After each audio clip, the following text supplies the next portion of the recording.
Hey, hey, hey! Hello, exciting party poopers.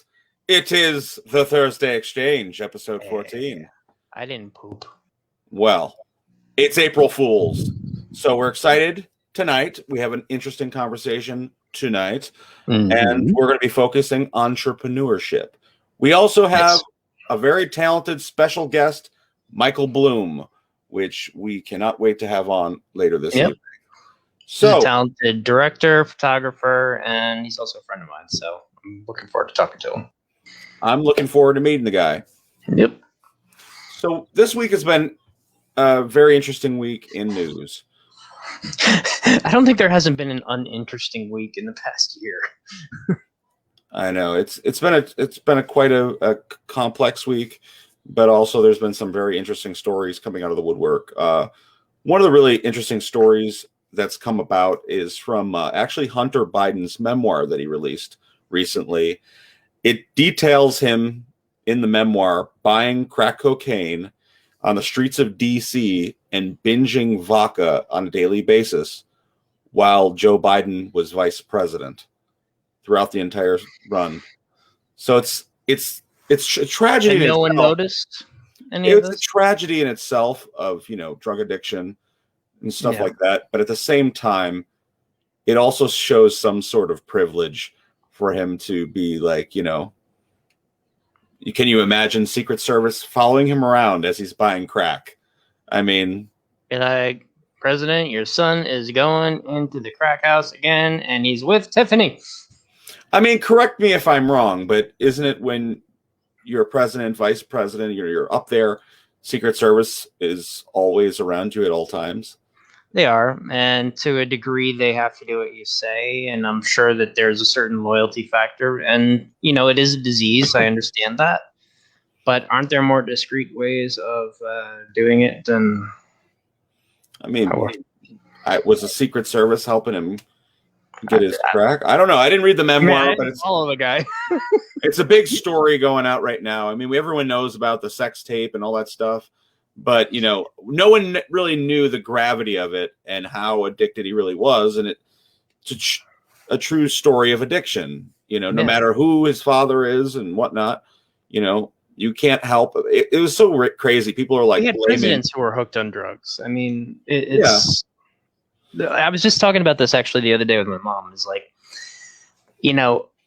even with all of the evil that's bought with it, like if you look at like statistics of countries who have legalized stuff and provided government treatment centers and things like that, like methadone clinics, they are not without their problems, without a doubt. But that being said, the moment you make anything illegal, people want it more. And every time they pass another one of these laws restricting something and adding it onto a list of controlled substances, all it's doing is increasing the demand.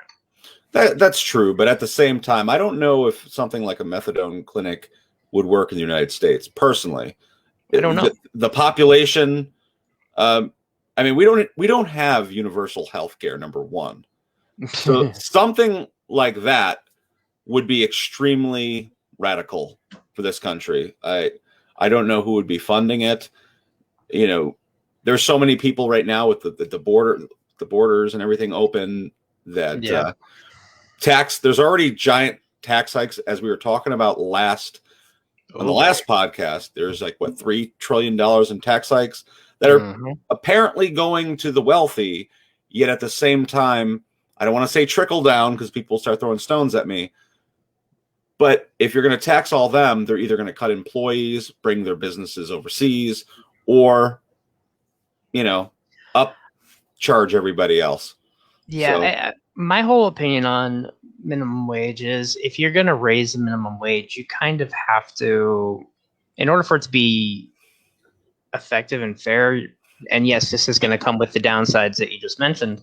So you have to kind of encourage other businesses to raise their wages along with it, because then otherwise, again, you have people like us working in medical who spent lots of money on that certification, and we're earning the same as a McDonald's employee. How is that okay? Yeah, and for years this has been the discussion where people in a way, they start bashing the Mickey D's workers. But at the I have same nothing time, wrong with them, but at I the same know. time, I'm saving your parents' life. I should get a little bit more Yeah. compensation. Yeah, I understand. Slightly more skilled job. This is the thing that I've always talked about. If it's not a living wage in general, and everyone's like, well, it's not meant to be a career job. Well, for some people, it is. Yeah. It should be something that you're at least making enough to pay for that one bedroom apartment, in whatever city you live in. It's really a shame that you have to work 3 jobs. Everyone knows my opinion now when it comes to that. I don't even know how we got in this discussion, but it's kind of like here on this show, we have like the little wormholes that bring you into different dimensions. Oh, I do remember kind of where it was going is, I was just listening to a report, and some of this was actually put into play when Obama was actually the president. One of the ways that Biden really wants to push or continue that agenda of redistributing the wealth is there's a lot of farmland in this country that's worth a lot more money than the current products that they produce quite often. So what's a good way to get us back up to that ideal 30% of reclamation of land to the government, basically for conservation? Redistribute the wealth so that you can't afford to pay for it. So what they've done is, let's say you work on a farm for 50 years. You buy it for, let's say $10,000, whatever, for that piece of property. You put your time, your blood, your sweat, your tears, everything into that piece of land. You work the property, you make investments on equipment, on employees.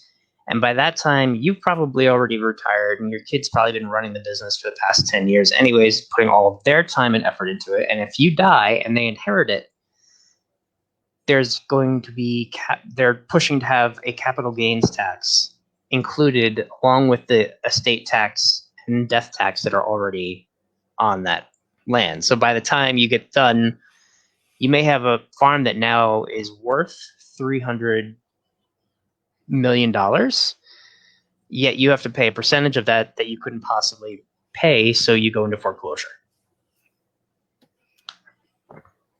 Yeah, that's that's how we got on that topic, I think, because we were talking about that right before we started.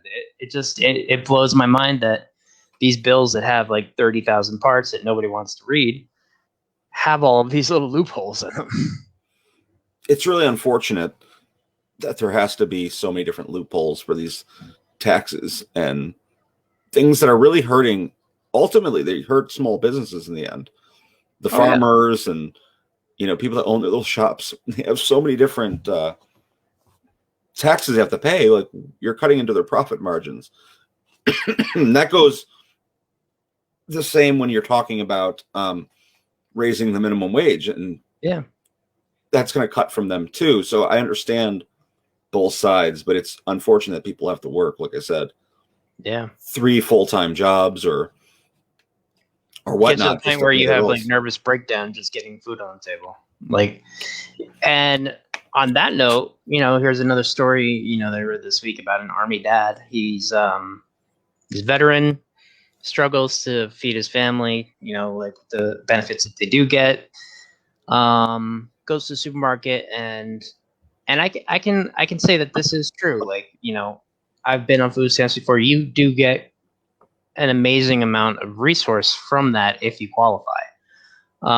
As long as it's actual food and not like processed food or candy or things like that, you can basically get anything you need from a supermarket, which includes higher priced items as well.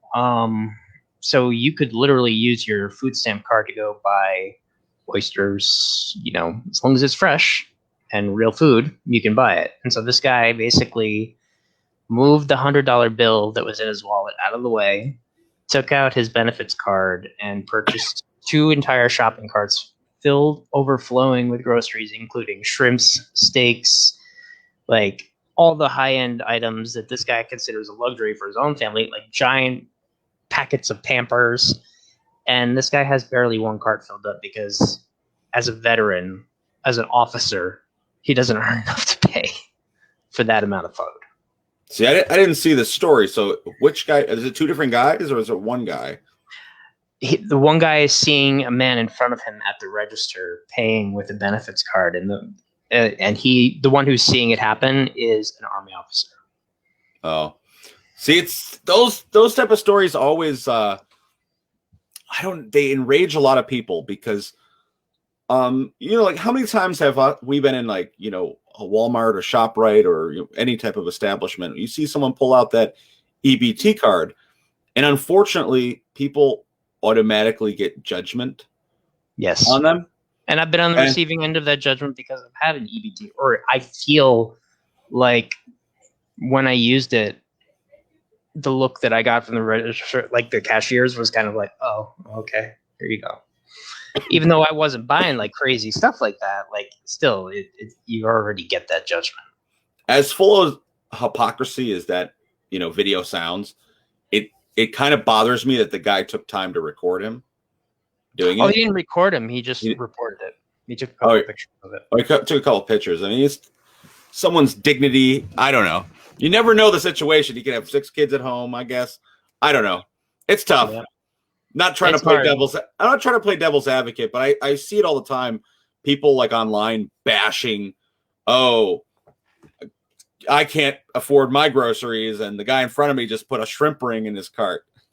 And I'm torn on it. I'm torn on it because like I've been on that end where I've kind of had that thought where like, oh, you have food stamps and you can afford all this food. But then I've been on the other end where I've needed to rely on that. And it's a bit of a humbling experience. It kind of puts things into perspective for sure. But I will say that when I was on it, like I was able to purchase a lot more than I thought I was. And I was like, wow. Yeah. I didn't have this much money when I was working. I think what it is too with people with the stories is everyone works hard for their money, but they never they never understand like are empathetic enough to understand that some people go through hard times. I can say growing up, my mother for a while was a single mother, and we were in poverty. I remember back then when food stamps weren't on an EBT card. Yeah. They were colorful looking like Monopoly money. Talk about embarrassing to use. I was too young to realize, the embarrassment of that. But I remember people, becoming heroes and, with how you spend the money as cash registers. Like, oh, this doesn't qualify and this doesn't, and maybe it doesn't, but there's a more respectful, dignified there's a way to do it without embarrassing someone. And I've seen like, hey guys, I need help with the food stamps over here. Oh my God. I was in Dollar Tree with my fiance, and sorry if I'm quoting store names, but the cashier like got on the mic and like hollered across the store like, we forgive you. Hey, this person's EBT card won't work. Think it's maxed out. Like, why would you? I would feel the fist run down my leg as I ran out the store. The cashier had some balls on him. I'm telling you, because that's just that's not a respectful way to do things. And I always say this. I know we've talked about this issue a few times, but right now we're in a talking about finances, talking about the struggling Americans right now. A lot of people right now, they have in their mind, and I'm kind of weary about a 4th stimulus check. I know we talk about it a lot. I haven't even gotten the last 2. Listen, there's already talk. There's already Democrats out there talking about, there's a whole big infrastructure bill coming out, and they want to attach more direct. $2 trillion or $3 trillion? I think it's another $3 trillion. They're trying to attach like another, $1 trillion on there so that they can do more direct payments to Americans. Now, as much as I'd love to see that, a lot of the articles I've been reading, a lot of people talk. I just don't. I don't personally see a 4th stimulus check happening, at least for another 6 months. I don't know that it's always a good thing either, because for certain people, it's going to push them out of their tax bracket. That's true, but it's non-taxable, isn't it? You're not claiming this on your taxes. You're claiming if you received it. This isn't a part of your income on your taxes. They don't include it in the income? As far as I know, this is non-taxable income. they ask you on your taxes this year. Because I know they weren't supposed to judge you on your credit score either, but that didn't matter. Well, yeah. Well, the other loophole, there was debt collectors snatching up people's third stimulus check. So Guilty. that's a scary one right there. That when we were talking about how the loophole was kind of created where they could, if you owed money to non-federal agencies that, debt collectors, student loans, that they had the ability to vanquish that cash. So that was a possibility. So I didn't realize it was income. I could be misspeaking, but from all the research, I could be wrong too. I mean, I don't believe it's taxable. I don't see it coming for many reasons. That the fact is, the world is opening up, even though that there's a lot of cases popping up, even with the vaccine, a lot of people being vaccinated. There's a lot more places opening up. Things like the movie theaters, like because I'm a movie buff and I'm seeing like the movie theaters now opening up at a higher capacity. I'm excited about it. It's a feeling of returning to norm somewhat, or a new norm. So like with whatever version or flavor it is, you know what I mean? If the service companies are opening, like the hair salons and the stadiums and stuff like that are starting to open up, do we really see ourselves? I know we're so far back financially. Then if that's the case,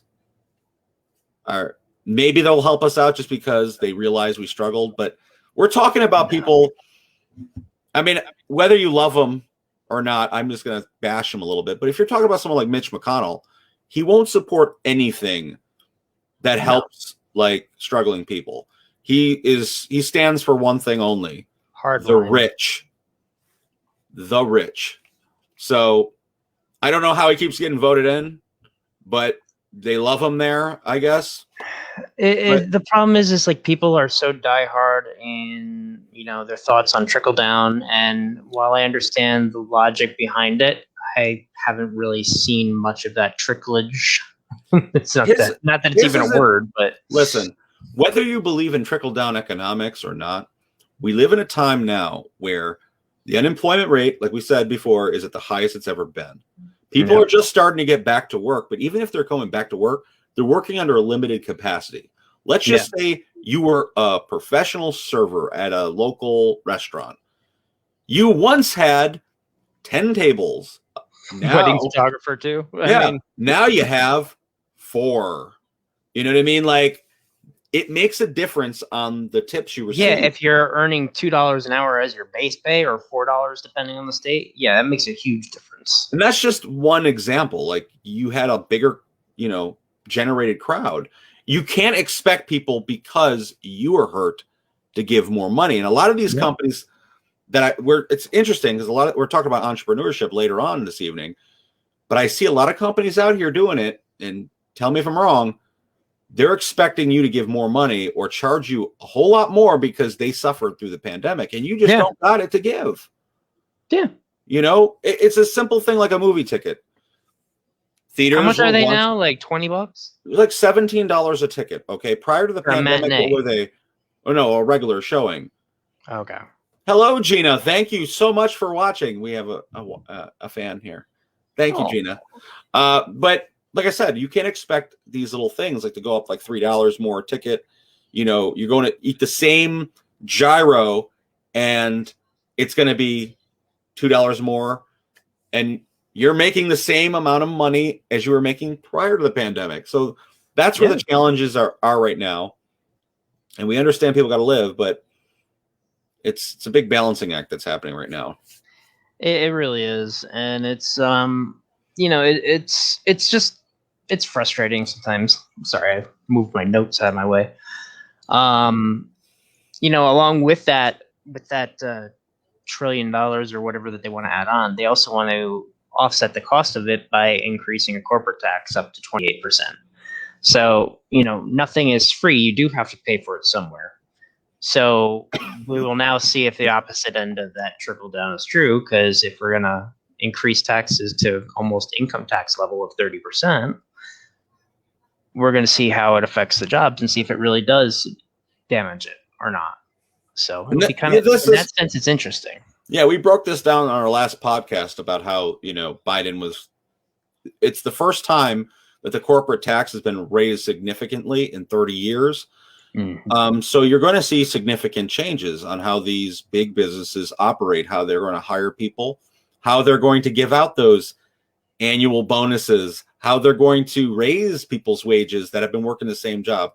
It's really shameful when, someone works in a particular job, they become a master in that field over years. Maybe they get a slight promotion, but their wage stays the same for a decade or so. Exactly. And the cost of living goes up. So, yeah, we could go on this topic forever, but there's so many other not great things, but so many other interesting topics. What about New York's leaders reaching a deal to finally legalize recreational use of marijuana for adults? I mean, I'm sorry. That's a lovely thing. See, I don't smoke. People don't believe me, but I don't smoke. It's true. He doesn't smoke. I don't smoke. I do not drink alcohol, and I don't smoke cigarettes. I've never had an inclination to do so. God bless you. That's a hell of a lot healthier and cheaper. Listen, I do a lot of unhealthy things. I eat whatever. I drink whatever. I'm starting now to change that in a way, little things, little steps. Mm-hmm. But it was just never for me. I didn't like the taste. I didn't like the feeling. It's not like I never tried.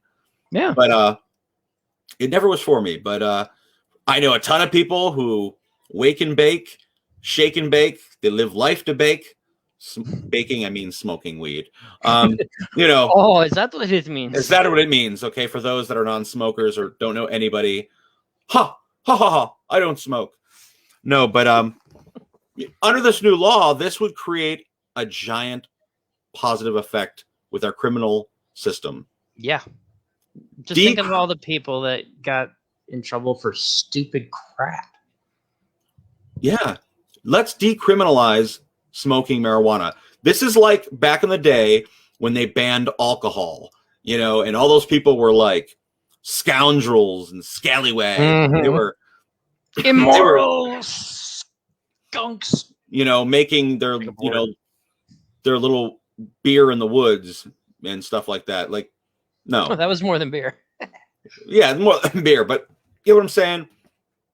It was the same type of pressure that was put on those people selling weed. And it kind of, once you decriminalize it, the taboo is off. I feel like I don't want to say a lot less people will stop smoking, but the taboo around it it'll be like, oh, it's in the grocery store, the gas station. I just keep on going back to John Boehner owning a company called Acreage and Canopy, who made a deal that would create an $18 billion behemoth in the pot industry.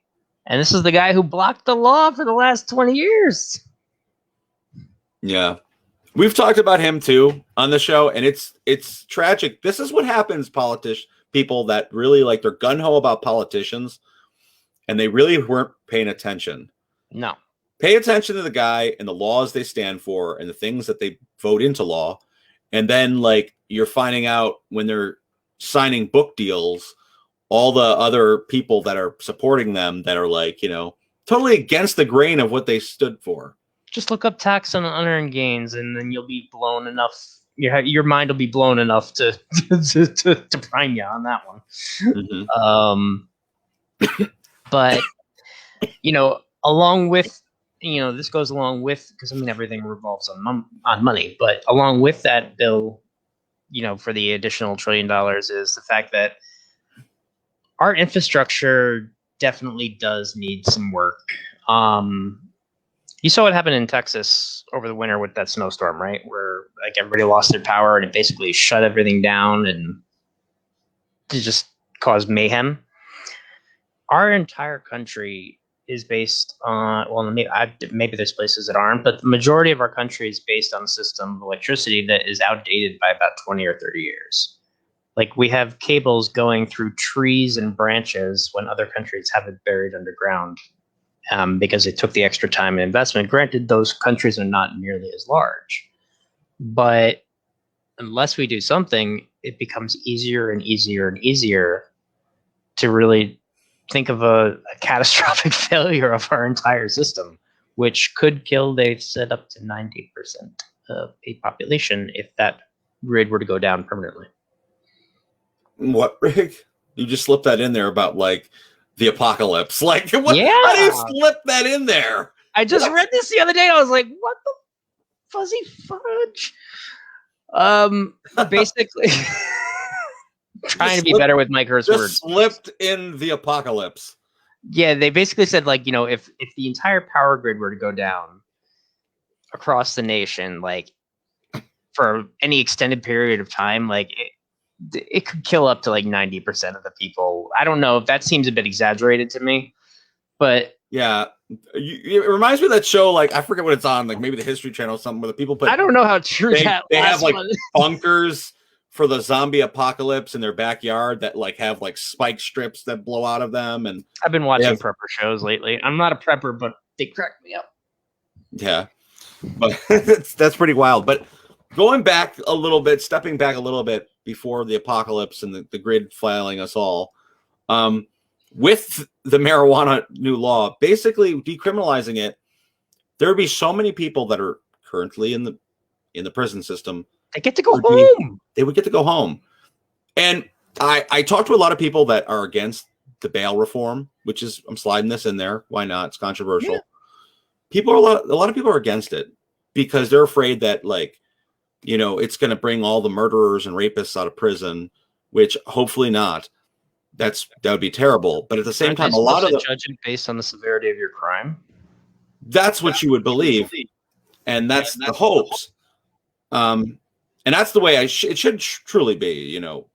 If you are in jail for a non-violent offense, you should be able to bail out. Yeah, it should be, because what it is only the rich people will be able to get out of prison for whatever, or not prison, but be able to get out of jail for whatever reason they're in there. And then you got some guy who can afford bail that's set at such a high bail, and he's stuck in there for some minor offenses for like 2 years. Yeah. That's for having a couple of joints in his pocket. And if you break that down even more, when people talk about systemic racism, you can't deny that people that are in inner cities, poverty, primarily, black and brown people, they're going to be affected because they're the ones who are in these low-income places. They're going to be affected ultimately. But I'll tell you what, trailer parks are hit just as hard. It doesn't matter what color your skin is. It is, but we're talking about high population centers. When you think of trailer parks and such like that, you're not talking about a project. Projects, hundreds of thousands of people that are being affected for a small. And the only reason I'm saying this is because same crime, wealthy person, poor person. The rich person is not going to worry about money. No, he's the same criminal. You're going to write a memoir about it. Yeah, he's the same criminal. He's Hunter Biden, buying crack with Secret Service present, possibly. Don't misquote me. But I'm saying, like, these are the things that bother me. But with the decriminalization of marijuana, I think there will be some positive changes. One of the things now, if a cop pulls you over, he can't necessarily search your vehicle on the concept that it smells like a doobie. But does that mean he won't find another reason? Yeah, I mean, if a cop smells pot, it's a logical assumption if it's coming out of your car. You're the one smoking it. I think it's more on his police report. I think he can't write on his police report, I searched so-and-so's vehicle due to, the odor or aroma of marijuana in the vehicle. He has to basically say the perpetrator was acting a certain way, maybe, or his eyes were diluted, or they have to believe that you are personally high yourself in order to have a reason to search your eyes were glassy. So it's I just woke up, you jerk. Under the new law, what I'm basically saying is it's not like a free pass to go, it's basically don't drink and drive, don't smoke and drive. And it's not signed yet officially into law. Wait as long as they can. they're gonna wait, but this is gonna be a giant money maker right now. They're going to tax the crap out of it. Every article about legalization, this isn't going to be like, let me go buy some pot from my dealer. This is like buying it from these really strict high-end companies, alcohol shops, basically, where they're Yeah. being taxed extremely high. So expect those taxes somewhere up there with your cigarette price taxes. So think of the cost of how much those cigarettes are. Was that like 20%, 30%? Way more than that. The cost of the cigarette is like probably $2 for the pack of cigarettes, but you're paying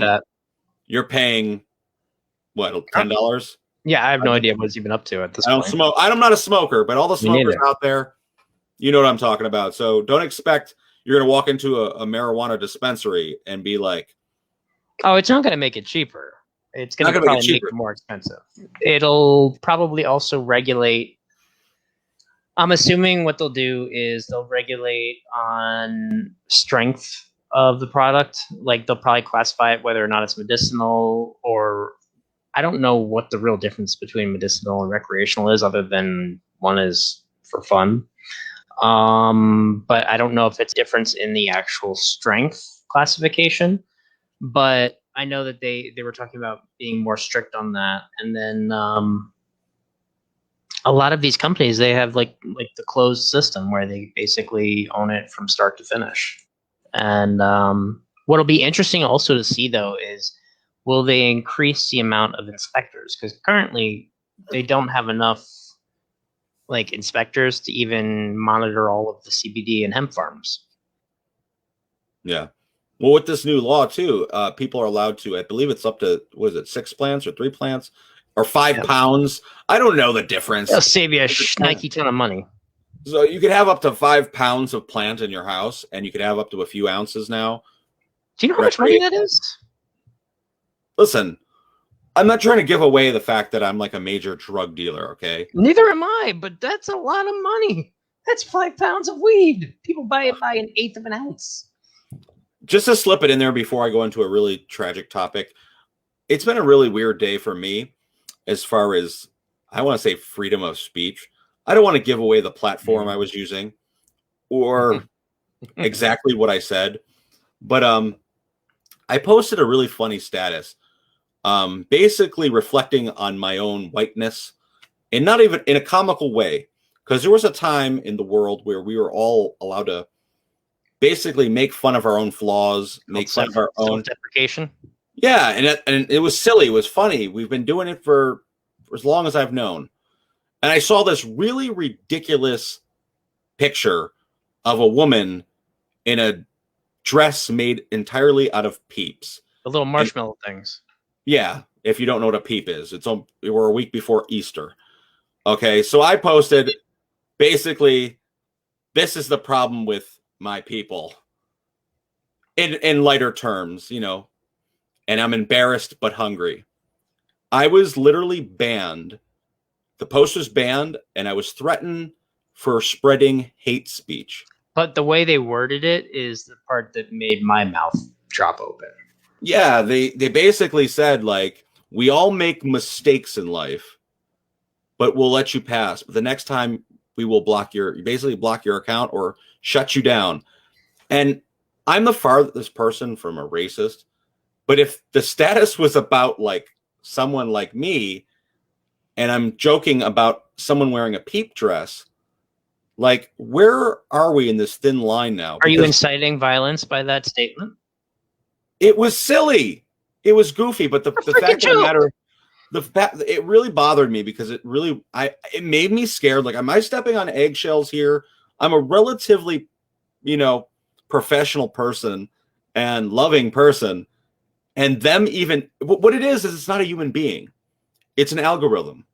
Okay, yeah. It's a robot. It's picking words up that are collectively together. For example, I could say something like, I love you, Stefan. Okay, that's fine. I hate you. You're promoting homosexuality. Ah! But if I hate, put those two things together, now all of a sudden it's hate speech. But it's not a human being reading the context of it. It's like an algorithm. So they're reading into stuff, blocking you. there's a lot of people I believe that are getting blocked based on their opinions and their freedom of speech on Oh stuff yeah. that's truly not hate speech. It's opinions, or it's just a joke, and it's not Or it even hurts their financial it's interests. not even a distasteful joke. You could be saying, I hate these shoes because they make my feet look big. And You said hate. yeah, no, it's just, and the way it was worded too, they described hate speech, and it was like um, writing in a way to feel superior about your own self or over another. And I was like thinking to So it's myself, advertisements. so I'm thinking to myself, but I'm talking about people of Wearing my peep same dresses. complexion that were wearing a peep dress because whatever. Anyways, that was my little rant of the day. I thought it was ridiculous. Just be careful what you guys write, what you guys Yeah. say, because I don't want people. I know people on Facebook, just like YouTube and everything else. We live in a time now where you could have 100,000 person following. You could be getting these I viral know videos, people that it's happened to. and one wrong move because of political correctness, and you will lose your brand. They will delete your accounts, and yeah, that's Or they'll basically put you in my. jail for a little while and make you look like an idiot. And it's very important. We're talking a lot tonight about entrepreneurship, which we'll get into soon. People build these brands for years. They don't I've been have on Facebook for what, 10, 12 years now? Like, if someone took away, like, that's a a pool lot. of over 3 or 4,000 people that have access to look at my stuff anytime I post. Not that they're all going to see it, but that's a potential customer group that gets completely cut. Exactly. So it's very important to be mindful of these things now, because they weren't like they were back in the day. And I am a firm believer that hate speech should be extinguished. I'm a firm believer of that. So don't get it twisted, people who are going to read into this the incorrect way. Oh, definitely. No, you say something that's, any sort of supremacy. No, Yeah. you should get blocked. If you're posting terrorist type videos and stuff, you should get blocked. If you're encouraging people to commit acts of violence, yeah, you should be blocked. Or even inciting them. But I mean, But it's not that much of a gray area that you can interpret saying a peep dress on a white lady is racist. it's ridiculous. So, talking about inciting violence, tragedy has struck again in the United States. We now have our third mass shooting in under 2 weeks. Orange, California, they had a shooting, 4 people dead, including a 9-year-old child. Yep, no motive. Died in their parents' arms. It's just, this is what we're talking about. What is going on that is causing all of this violence so frequently? Like, this is 3 mass shootings in under 2 weeks.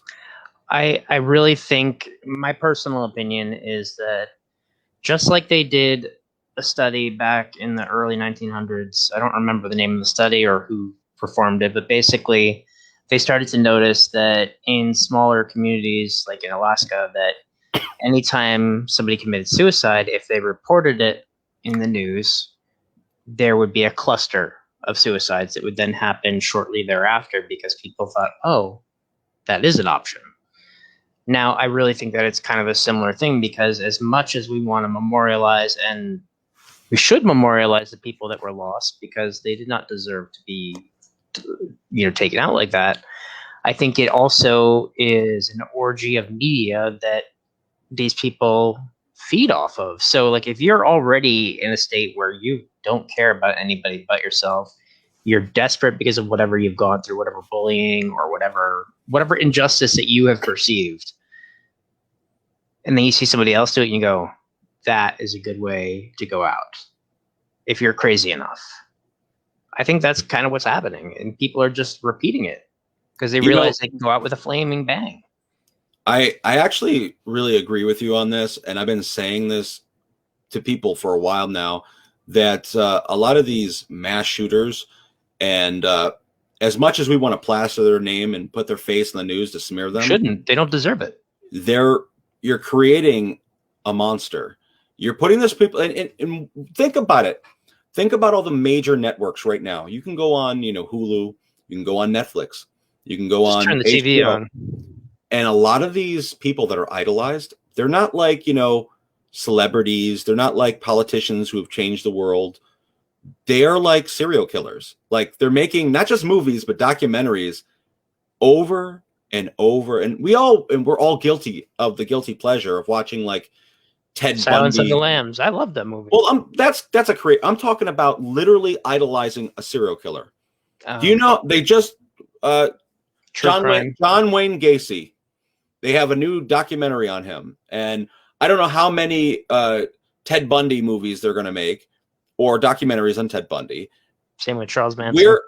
Charles Manson, and even though like these are horrible acts, we all like are fascinated with the violence and what we want to know. Oh, how did he do this? How did he do that? I've actually heard some people say, "Oh, that movie wasn't violent enough. They didn't show much of the depiction of the violence." It's like, you're thinking about it. These were real people that were murdered. This isn't a creative, and we've been doing it in this country for decades.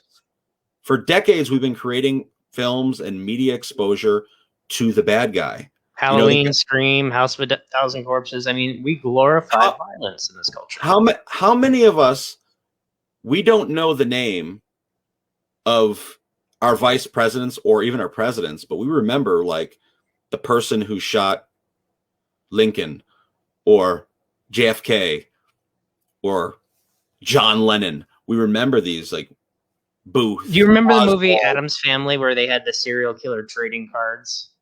Yeah. You know, it's crazy. I actually had someone had given me something like that years ago.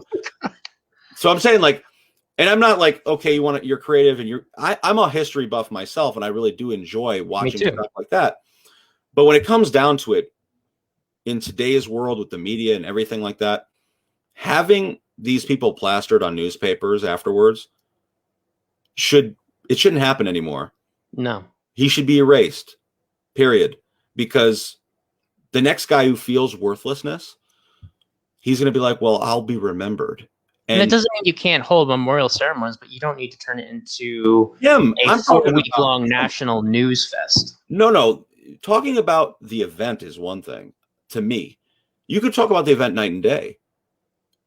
The person who did it, the perpetrator, hold them accountable one way or another, but making them a public figure, giving them that idol card, saying their name over and over and over. Their name should never be even said. It should be illegal to me to say their name, because it's like, why are we giving them that's because that's what they want. The guy a few years back, who shot up during the Dark Knight Rises premiere. I forget what city it was. He dressed up as the Joker and went shooting, and the cops went to raid his place. He had bombs set. He wanted that type of recollection. Yeah. He wanted to be in a superhero movie as the villain. And that, to me, is disgusting. It's sickening. And I feel like that's a part of the reason why people do what they do. And this is another interesting side of that coin that I've been seeing a lot about, and I've had a conversation too about it. I don't know, maybe it was with you, but with a lot of these shootings that are taking place across America, it's really weird that it's like the same demographic of men. Why are we not seeing, women are going through a lot of these same issues, if not worse than men. They go through bullying. They go through, substance abuse, mental health issues. And as a matter of fact, a lot of them suffer statistically worse with mental health hygiene than men. And they're getting paid less than men. I think a lot of it has to do with the way we raise men in our country, and the way we learn how to cope. Well, we have a very warped sense in this country. Sorry, I didn't mean to cut you off. What were you going to say? Well, the way we cope in this country, I think men are bred to be tough, and they're meant to be strong. They're meant to feel emotionless. Don't speak your mind. Unless they don't get a trophy. Yeah, well, this is right now we're in an age where people are speaking up more, which I think is a good thing.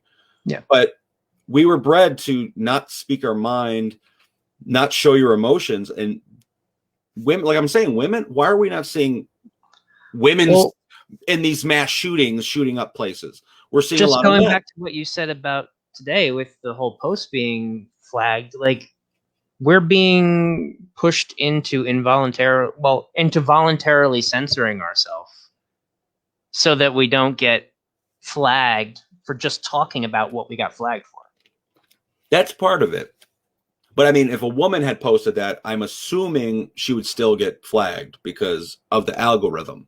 What I'm saying is there should be more focus on mental health with men and making it socially appropriate for people to speak up and more counseling, because I'm not blaming it so solely on just the dudes out there, but I feel when you're going ultimate, like we're tough, we're American, America.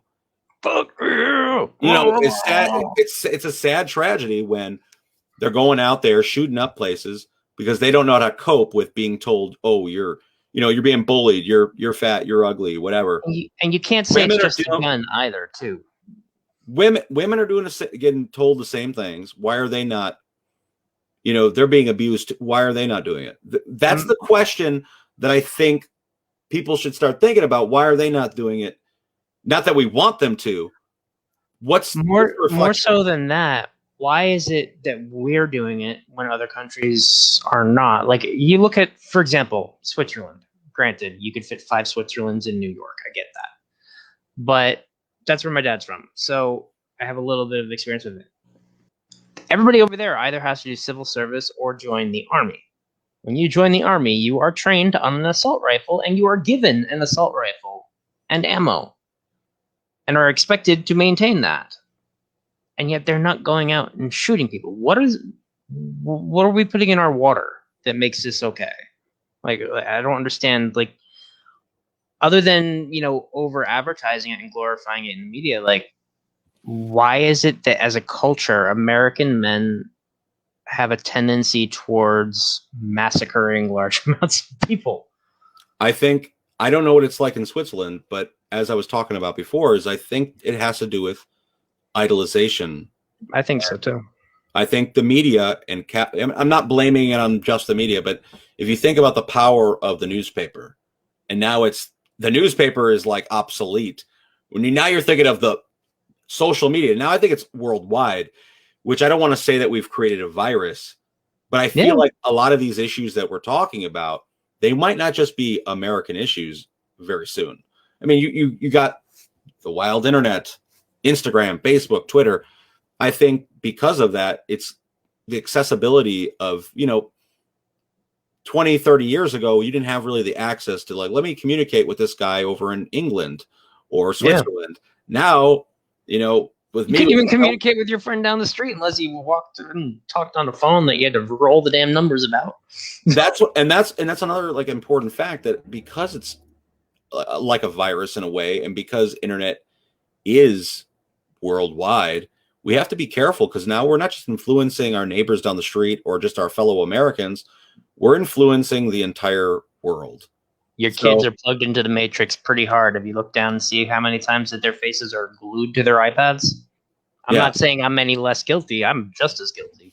But so I definitely understand it. I definitely understand the reason why these companies are kind of getting scared, and they got to create some sort of algorithm to stop people. But they really need to iron that thing out, because like I said, now you're infringing on people's freedom of speech.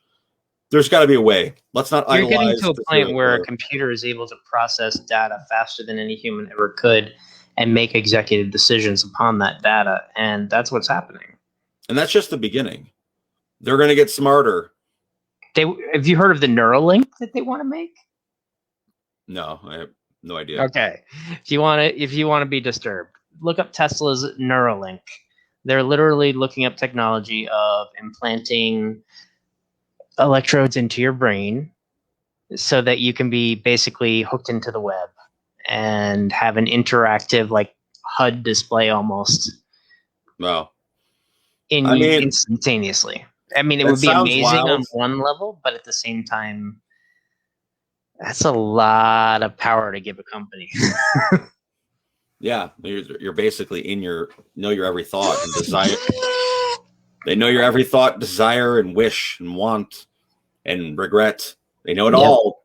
And now, Based on, like with the fMRI scanners, where they're able to look at the different like flow of brain and electrical activity in the brain, blood and electrical activity in the brain, they can kind of determine when certain emotions are being things, so that they'll know if you're pissed off just based on like the color of your brain tissue according to the temperature or the electrical charge that are going through it.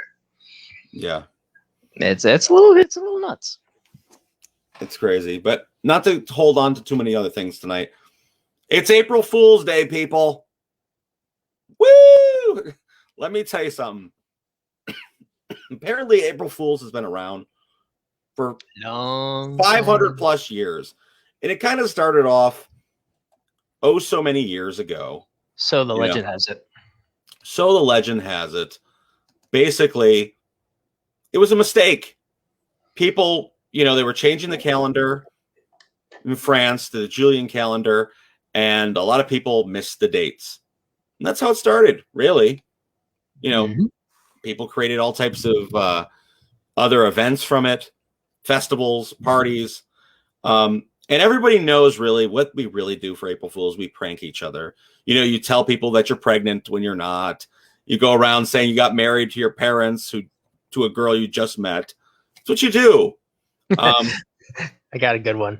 When I was younger, I did. I was really young. I actually wrote it in my book because it was so memorable. I got a tongue lashing from my uncle, basically, because we put shampoo all over the carpets and like put the wax or the plastic wrap over the toilet, so like when you peed, it would bounce back on you. And we created a freaking mess, and I'll never forget getting screamed at for it. Yep. I remember on our confirmation retreat with church when I was going for my confirmation.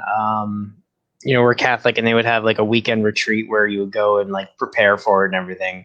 And of course, we would all play pranks or try to sneak over to the girl side or vice versa, and do what you're not supposed to do. We had one guy in our group who no one really liked because he was a loudmouth, and so we ended up, while he was sleeping, not only did we try to transport him on his mattress into the hallway, which he woke up at the very last second, which kind of killed it a little bit, but we literally carried his mattress with him snoring on it to the doorway and got almost through, and then someone bumped it and he woke up. But we took all of his clothes, soaked them in hot water, stuck them in the freezer, and turned them into popsicles and left them on the hood of his car. What the heck? And when I worked at that nursing home that I mentioned earlier, a friend of mine, two of the residents that I took care of, they were roommates. They were the jokers of the crew. I miss them. They were telling me about how they used to play pranks on the nurses. On April Fool's Day, they would get one of the nurses to give them a clean urinal or a clean nun's cap. Now, nun's cap is the thing that you poop in, and it has like the little measuring tables on it. For anybody who doesn't know, and you stick it in the toilet. So obviously it's going to have other types of goodies in it. And so the one guy put chocolate pudding in the nun's cap, and the other guy put, I think, like apple juice in the clean urinal thing. And when the nurses would come in, they'd be like, "This stuff is good, man. Wow." That's disgusting. That's totally disgusting. That's freaking awesome. You have to admit, that's freaking awesome.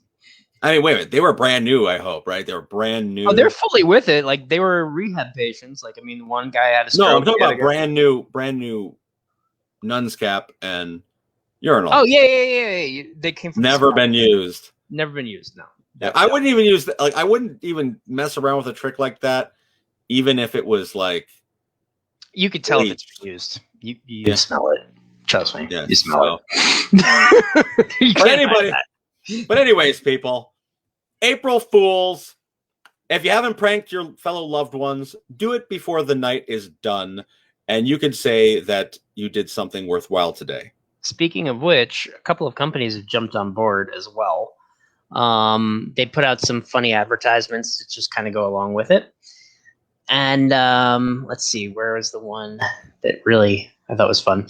So the Fluid Master Emergency Wiping Rock, for when the TP is out of stock, turn to the rock.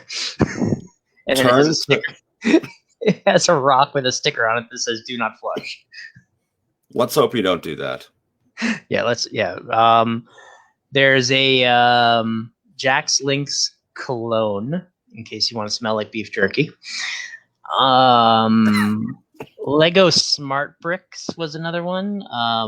They basically had this like little video where the Lego bricks magically like fly away from your feet as if like some sort of magical force pushed them out of the way. That's really And smart. it was a pretty good video, actually. They did a photoshopped Canadian Space Agency Mars surprise. Basically, they said that the rover found a pile of all of our missing socks from the dryer on the surface of Mars. And that's interesting. Wow. And the last one that I saw was Bud Light Seltzer for the alcoholic seltzer craze, except they decided to up their ante by adding pizza flavors: anchovy, veggie, extra cheese, and pepperoni. That's disgusting. That reminds me of like when they did the jelly. Well, right around Easter is right around the corner for those that celebrate. They did the jelly beans that were like mystery jelly beans for Hogwarts. Harry Potter jelly beans, where some of them were like booger, and some of them were like, I don't know. That one was disgusting, man. Bat shit or something like that. Yeah, whatever it was, and they actually tasted like what you would assume. Like the grass one, legit tasted like straight up grass. Yeah, like that's just like, and kids love them. Yeah, I tell you, I did too. I thought they were great in their mouth. But let's move on from this. But anyways, celebrate your April Fools, people. We're about to have our guest on in a few minutes, but before we get him on, we want to talk a little bit about entrepreneurship, especially nowadays. Everybody wants to be their own boss. You know, for those of you that don't know, setting up a business or businesses, taking the financial risk in hope of a profit, that is entrepreneurship. Everybody, it's scary as shit sometimes. It is. Everybody wants to be their own boss. Yeah. That's why I opened up my own business. Few businesses over the years. I did not always succeed in them. I fell face first. I actually had a grand opening of a photography and self-promotion studio with two other people. And we did a lot of planning, organizing, did a grand opening, and we closed that day. It's because sometimes when you think big, you might not have the right players. And before you might just have an overinflated sense of self like I did when I got out of college. Well, that's exactly what it was. Like, it was the idea of owning something without necessarily being on the same page with your fellow partners. So there's a lot of different elements of entrepreneurship. And I know for me, when I got out of school, I thought people were going to hire me just because I was a good artist. That doesn't work. You actually have to run a business. Like, to me, when I first embarked on photography, I knew I loved photography. I knew I loved art. I was like, oh, I'm going to take these really beautiful shots, headshots. You know, I'm just going to be a great. I thought I was going to be in National Geographic in under 5 years. Yeah. So like right from the get-go, I thought clients would come pouring in. And honestly, after our grand opening, they kind of were. Because with our grand opening, we had offered something that we necessarily could never, ever in a million years produce. We offered them 3 photographers for the price of 1. Basically, the 3 team members would come to each of your events for half the cost of like basically any of the competition in the area. So of course, all these people were coming up trying to book, if they booked on the grand opening, to do so. So we had a really clever pitch, but it was so ambitious. I don't see how it would ever have taken place. Yeah. So first things first is know what you're capable of and love what you do. And know what you're good at. Because if you're not good at it, you can always outsource that part of it once you start making money. Oh, absolutely. It's not, there's too many people out there that are afraid to say they don't know how to do something. And because of the almighty dollar and everybody struggling, they're just going to take on whatever duty. I don't know how many we're going to like wedding photographers. My parents, Yep. they Me. were married a few years back, not too many years, like about 15 years ago, they were married. So things have changed in the last 15 years. But the person that they had booked their wedding, you know, he claimed he was a businessman, you know, had a business card, and he was a great photographer. But at the end of the day, like, he missed critical moments of their wedding. Some things that any Joe Schmo would kind of know, like cutting of the cake, you know, walking down the aisle, you know, major things. But these are things that he offered, or things that they believed he was capable of. You could blame it on my parents or whatever. But the fact is, know what you're promoting and what you're capable of doing, because sometimes these moments you can't get back, you know, unless you get remarried, of course. But yeah, so like, just know one thing that you want to keep in mind also is if you meet an artist who has none of their work on display anywhere, not even on a website, or their website's down and you can't find any good pictures or anything to back up their claim, be a little skeptical, because anybody can say they're an artist or a photographer and then, you know, rip a couple pictures offline. But if you don't have like a large body of work, chances are you're a schmuck. Well, to add what you're saying, I understand a lot of people that don't have websites. I do. No, that's fine. And I'll tell you why. Yeah, well, that's exactly it. With things like websites, now any Joe Schmo can make a website. You got Wix, you got Squarespace, you got GoDaddy. Anyone can make a website. I have two of them. I have one for the film festival, and I have my own personal website. Me too. They're expensive per month. You know, yeah, it's like $40 a month for mine. Yeah, it all depends on what you want on your site. But yeah, like I'm paying collectively almost $70 for 2 websites. That's a lot of money to pay every month for websites. But there's no excuse with Facebook pages, you know, Instagram. You have your own Instagram page, your own Twitter account. You could definitely showcase your work without paying a penny. So that's just with that type of work. But I'm talking about any type of entrepreneurial work. It doesn't have to necessarily be artistic in any means. There is resources out there. And I feel like for the younger generation, I'm speaking to a wall, because they're like, duh. But how many people, Stefan, I guarantee it, that you do like their website pictures or whatever, or not even website, you do pictures for them, and they ask you, hey, can you put a website together for me, or a Facebook page?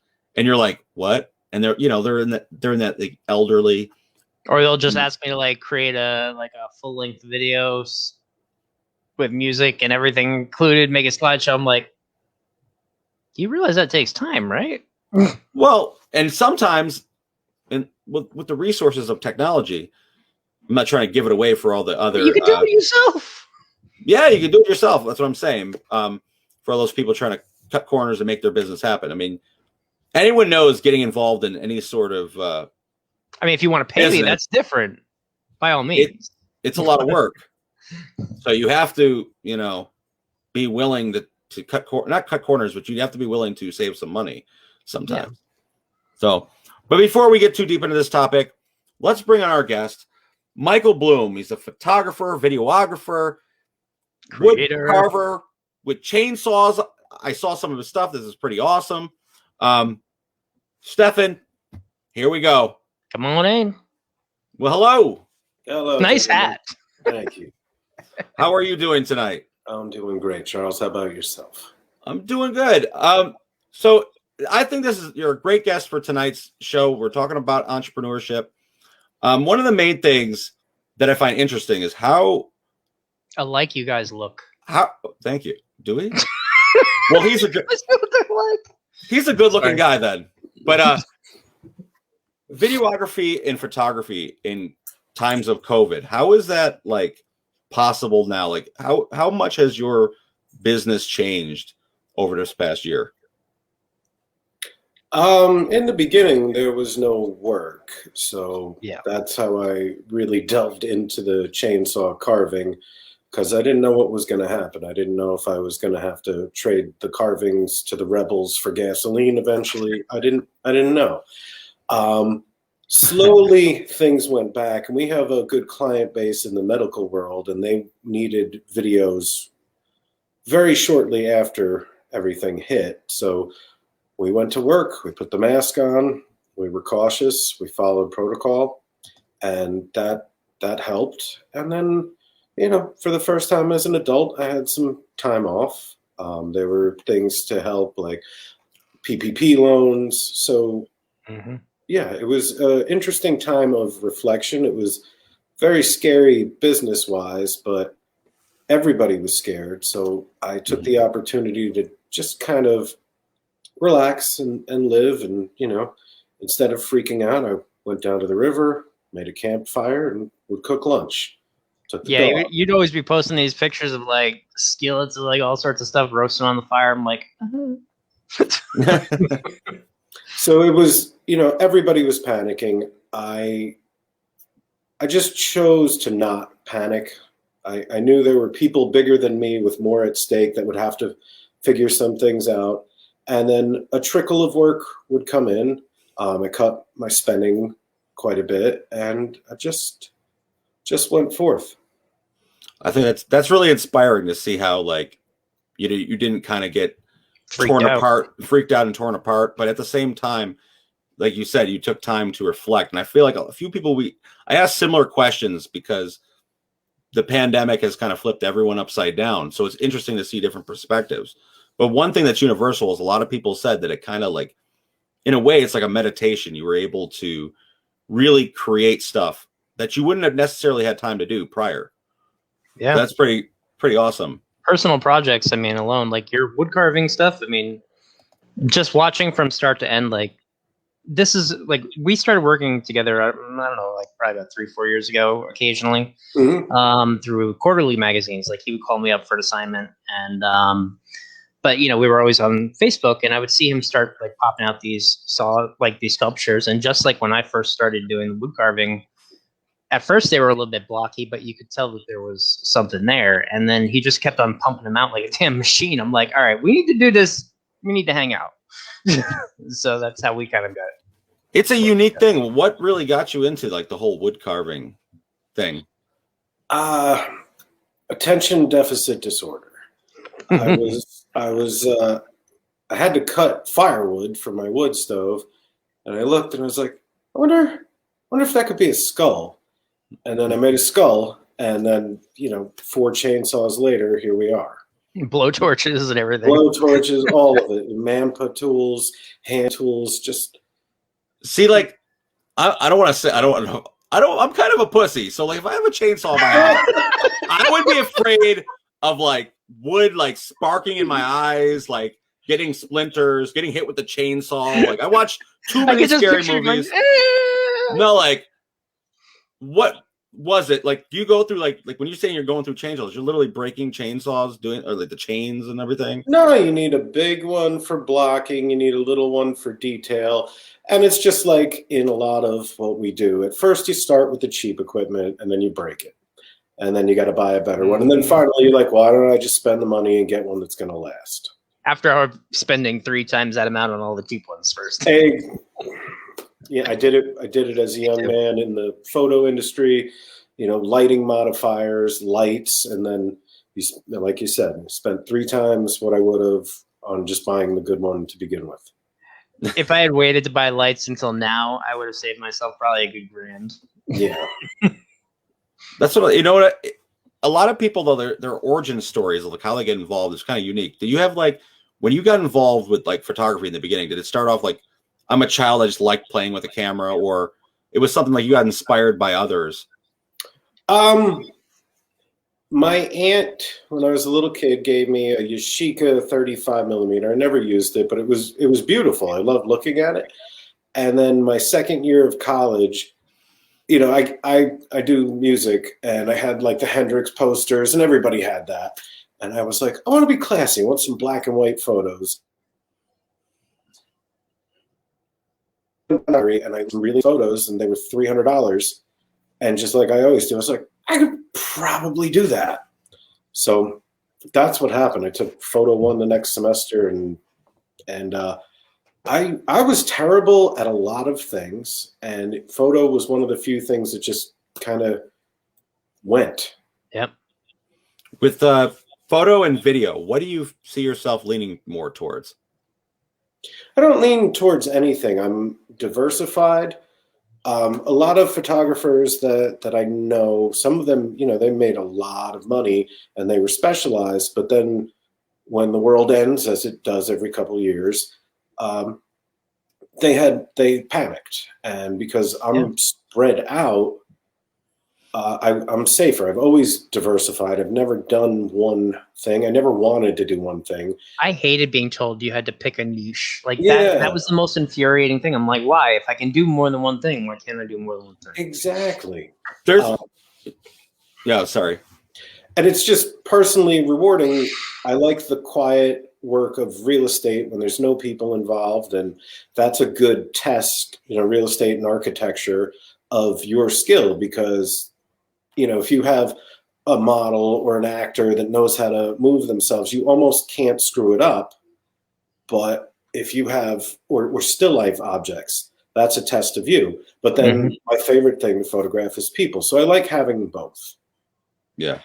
What I was going to say there is, like, it's important to know your capabilities, because when you guys were talking about knowing multiple things and kind of going with whatever, I've known a lot of people, including myself, that I put too much on myself. For example, I just recently, well, not recently, 2 summers ago, we filmed the movie called Oath to Injustice. Through the process, I just put it upon myself that I was going to edit this movie. First time ever, going to edit this feature film. And I come to the realization that I'm not a professional editor. I can edit things. I can edit videos together in maybe a short film, but a feature, that was out of my pay grade. I didn't enjoy doing it. So I would definitely advise, anyone, if you're not good at something, or if you're not passionate about it, pass it on to someone else, because I think the work ethic or the workflow is going to suffer tremendously. Yeah. That's just very personal. True. It's very true. What got you into it, Charles? With video, photography, the whole nine. I like movies, to be honest with you. And I like beautiful things. And for me, video was like bringing something to life. I've always liked pictures and stuff, but I like to bring things to life and like make my own, like, kind of put my own imagination to it, like give them stories. Like, you ever see, like, I feel like my first photography stuff was just taking my camera and going to New York City and doing people watching. Me too.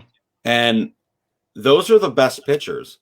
You're giving a whole storyline to some guy who's eating his lunch. Like, he's just hanging out there. But I feel like everyone has their own, like, for me it was similar. Like with the city pictures. Like when I was originally going to culinary school, and I went on my externship down to Manhattan and was working every day in a kitchen, getting yelled at, sweating my butt off, and just generally hating my job. And I found my dad's old Minolta camera in a box at home, and I was like, "Mom, can I play with this? Let me see what I can do."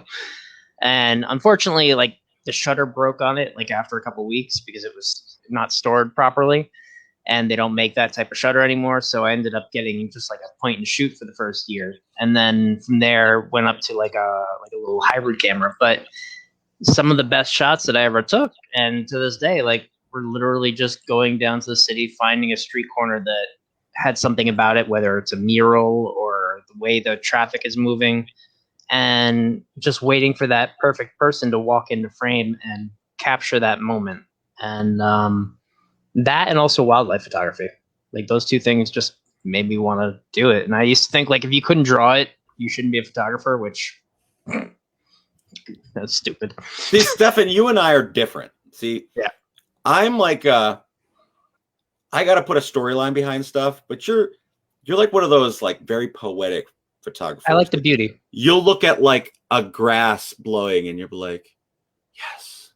I'm like an ADD child. Me, I'll be like, no, like, I can't, like, abstract things to me, like, they're beautiful, like, collectively, if it's in a film, like, cinematography.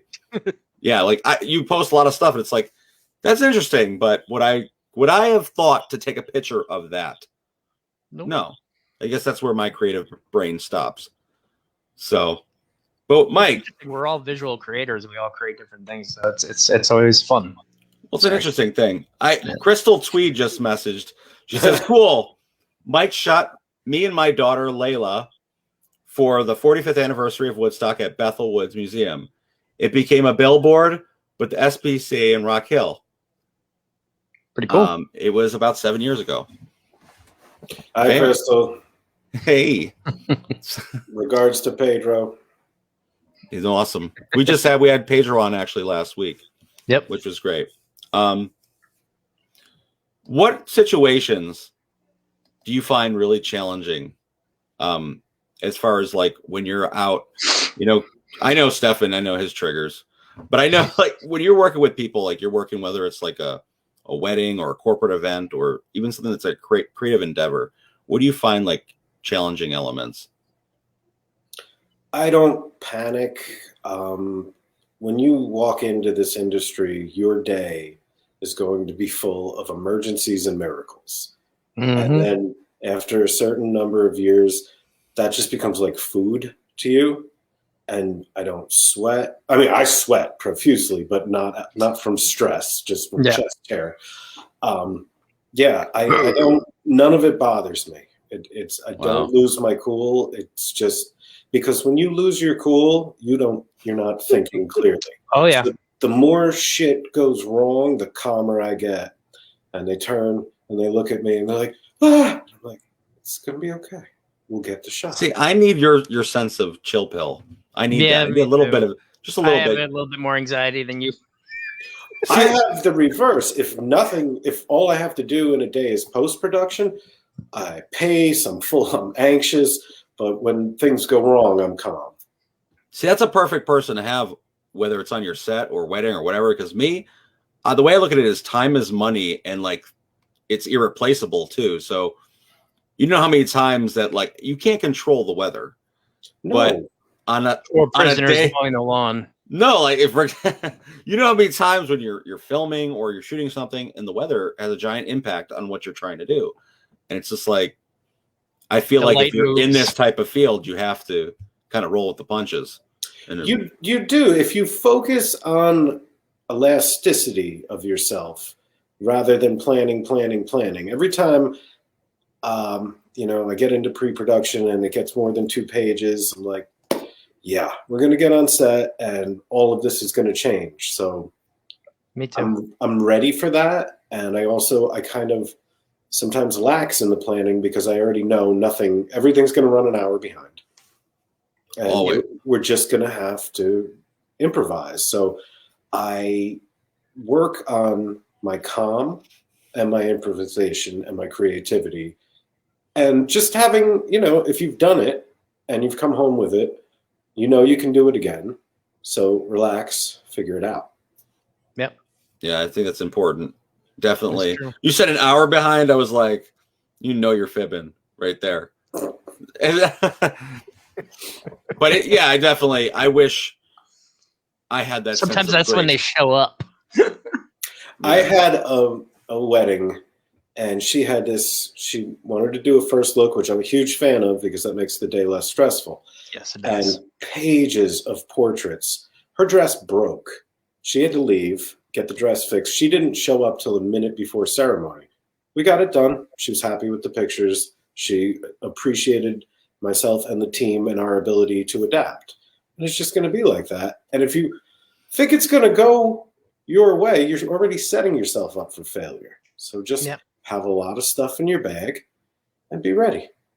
Yep. That's one of the things that I like about weddings is like when you're like, some people hate weddings. Some people absolutely hate them. I like them. Like I know, first of all, I worked as a waiter at a wedding hall before I got into photography. Now I do wedding photography, go figure. And you get to know the structure of it. So like, the framework. And so maitre d's and people like that actually start coming to you to ask like, what's the plan for the wedding? And you're like, I thought you knew it, but okay, this is what we're doing. And just kind of, I'm comfortable with it. Makes it fun. What kind of bag of tricks do you, when you were talking before, you said like you kind of bring what you need. What do you find is the most valuable piece beyond your camera? Like what to bring to any job? Not photo gear. Well, I mean, it could be if you want it to be. A Leatherman tool. You have that in your bag. It's saved the day so many times. For headshots, I just did these recently. A lint roller is going to save you so much time in Photoshop. Oh, That's a good point. I never thought of that. Yeah, just do it in real life. Yeah, Band-Aids, they help. If you know, it's weird with the COVID, but they make these. This is more for headshots because at weddings they have pro makeup, but they make these little makeup pads. So now what I do is I give it to the person I'm taking the photo of and have them do it themselves. But that also saves Yeah, you the oil absorbing sheets. Yeah, And super if you handy. ever run out of them, this is, I wouldn't necessarily do this, but if you absolutely had to, it's made of the same paper that they make the toilet seat covers out of. wait. So you wouldn't have those pads? Would you just pull a toilet seat cover out of I somewhere? never said I would do that, but I just said it's the same type of paper. Would you feel comfortable putting a toilet seat cover on a model's face? No, because it would be splashing up there when people flush the toilet, so I would not be comfortable doing that. But I just thought it was a fun fact. I like to ask that type of question because a lot of filmmakers or a lot of photographers, gaffer's tape is like their. That's on my bag, black and that's white. important. Yeah, that's like the go-to. Public service announcement. Masking tape, paper tape, like that's gaffer tape size. Don't put gaffer tape on wood floors. A dear friend of mine did that. The finish came up. Insurance companies got involved. It was a $30,000 ordeal. Don't gaff tape wood floors. Use paper tape. $30,000. $30,000. Yeah, gaffer's tape could tear freaking holes in the wall. It's amazing how strong it is, yet easy to peel off at the same time. Yeah, we think it's easy to peel off, but it will take off paint still. So the thick masking tape, paper tape, have that as well. And if it sticks to itself, you ain't getting it apart. Yeah. It all depends too on the humidity and of the room and all that. People don't realize that gaffers. I've been in so many situations where like people think that they could like tape lights to the ceiling or do all types and tie of your cables to the floor. Yeah. Yeah, for the floor, paper tape, or just those rubber things for offices. You know, if you have to do it all the time. If you're doing like live event streaming work, get the rubber things, and then you save in your back too. Yeah. What kind of projects do you ultimately like to do over the rest? Like your dream project to work on? I don't have that. I'm really grateful that I have so many different things. If I only had one thing for too long, I might get bored of it. Yes. So I definitely need the different things. I need still life, I need architecture, and I need people. And then, the stress of weddings, it's like you get addicted to it. It's meaningful work as well. You know, it's an heirloom. It's these people keep this. So it's not just, on a website that's going to be changed in 2 years. So I like all of it. I don't prefer one over the other. Yep. That's all. So I really, as far as entrepreneurship goes, for all the people watching or that will watch later on, the young people that are interested in opening up a business and going full throttle, what is like some sort of advice that you can give to people and starting off? It is full throttle. It becomes, if you want to do this, I'm in my 14th year of freelance. There's going to be some weeks that it takes everything, and other things will suffer in your life. I've been divorced twice, not just because of photo, whatever, but if I had a different job, that might be a different situation. You have to realize you're not off. Like, you wake up, you're thinking about it. You go to bed, you're thinking about it. And you're probably dreaming about it too. And sometimes it takes all of that. It takes everything you have to get it going. And you have to be when you're in that space, when you're in that place where you feel like you're at your max, what do you draw strength from? Before this, my family owns a septic company. And at one point in my career in the septic company, I had the porta potty route. And I did that in the middle of winter. And I just wake up and I'm like, hey, you don't have to go clean shit today. And that's where I draw strength. But if you mess this all up, you might have to go back and do that. So that is For me, it was wiping asses in nursing homes. Yeah. That to be honest, I think that's the biggest fear of a freelancer is I've been in situations where I'm not technically a freelancer. I do gigs here and there and I do events and stuff.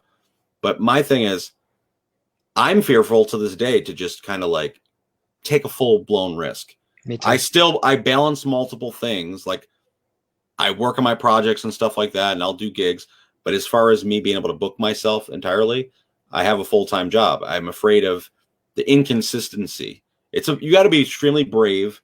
And I know people that are freelancers that make quadruple what I make, but they're hustling. And like you said, they're working all hours of the night. They're your own boss and your own balancing act. You have to judge yourself and know if you're capable of doing that. Like I know physically I'm capable of doing it, but with certain things that I struggle with, like, with depression, things like that, am I going to be able to be 100% consistent 100% of the time?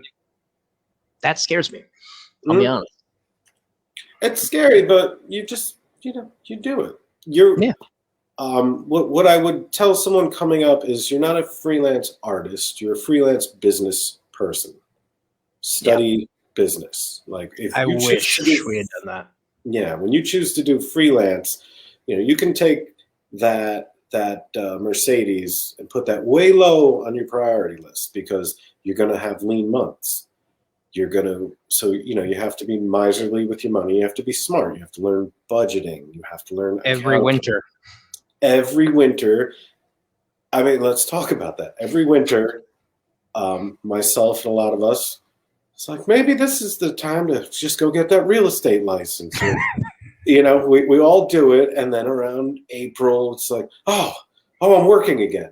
But I put that money away for the winter. So, my brain's going crazy, but my bank account is okay.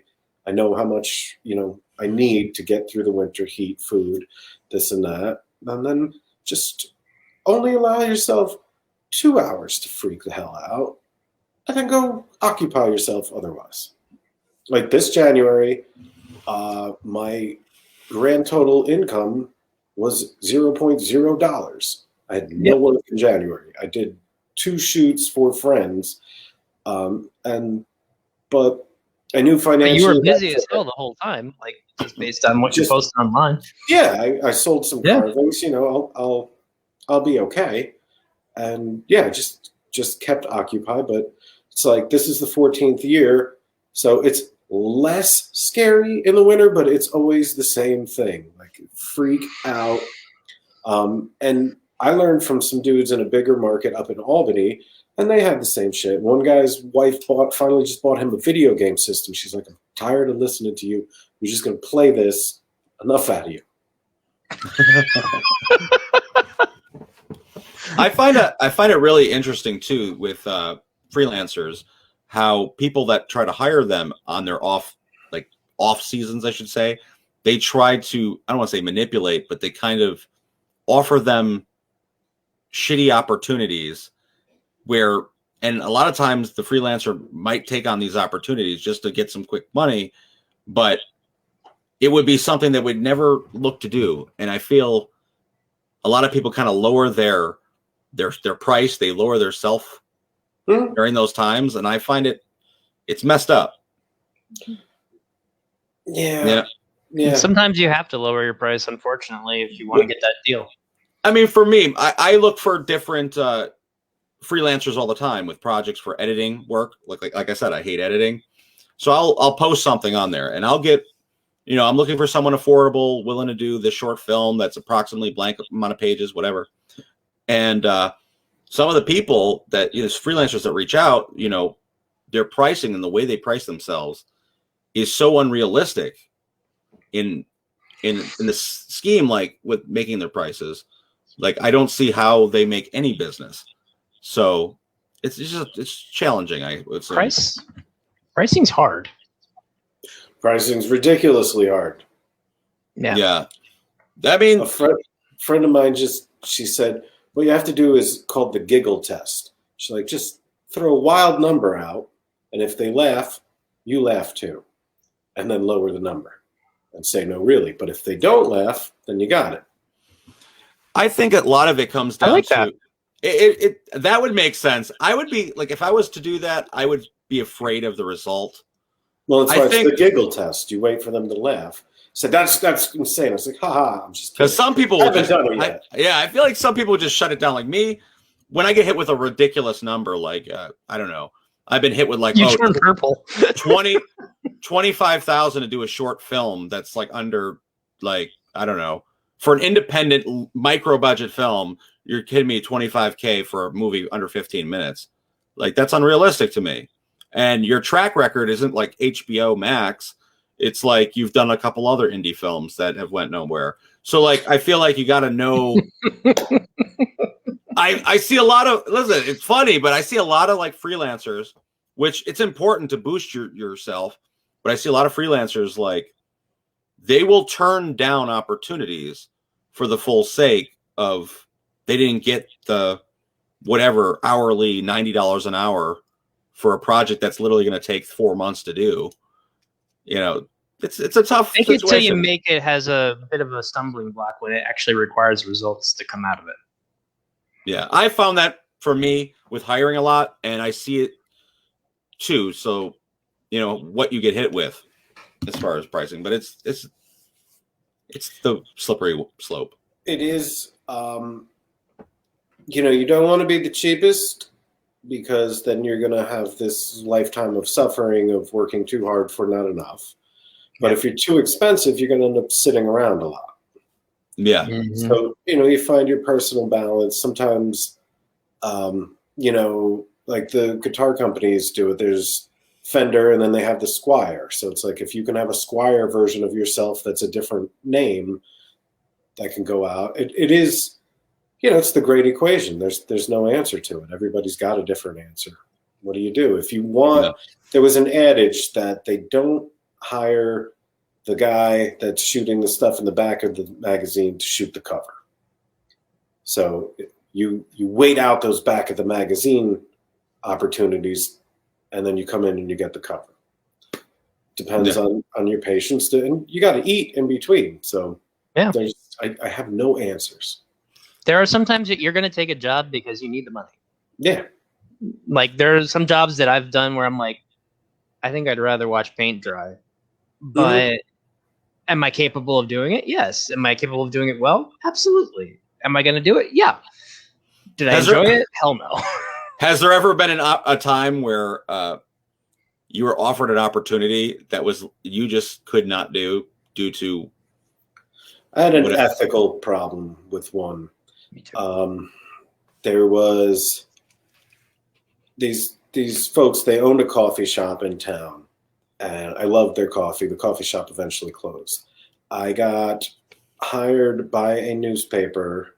Their daughter unfortunately passed, and it was an overdose. And not the local newspaper, but a major newspaper sent me there to get a photo of them.